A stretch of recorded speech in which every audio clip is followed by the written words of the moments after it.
Chers compatriotes, il est important ce jour de faire le point sur la situation globale de la pandémie Covid-19 qui a déjà connu 2 vagues en République démocratique du Congo depuis le 10 mars 2020.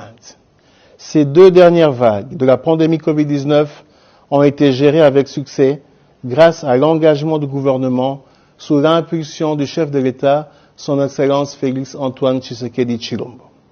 Ce succès n'aurait pas été possible sans votre civisme, sacrifice et respect des mesures édictées par les autorités politiques et sanitaires.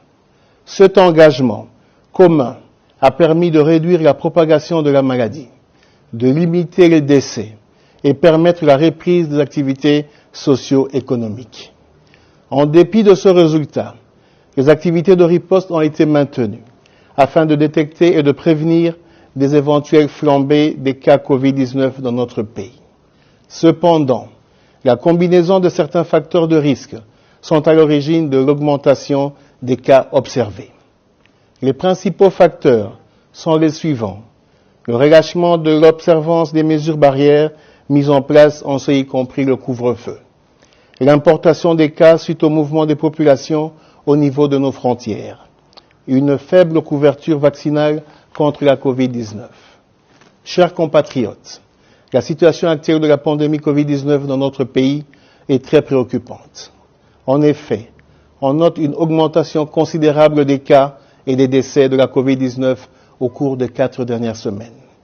De ce qui précède, en ma qualité de ministre de la Santé publique, Hygiène et Prévention, j'annonce officiellement la survenue de la 3e vague de la pandémie Covid-19 dans notre pays, avec la ville-province de Kinshasa comme épicentre. C'est ici l'occasion de rappeler à toute la population de respecter strictement toutes les mesures actuelles et celles qui pourront être prises ultérieurement pour juguler cette crise sanitaire.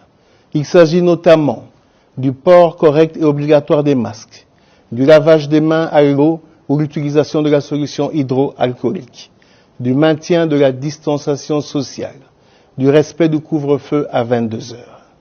En complément à toutes ces mesures précitées, la vaccination reste un moyen efficace pour protéger la population et notre économie.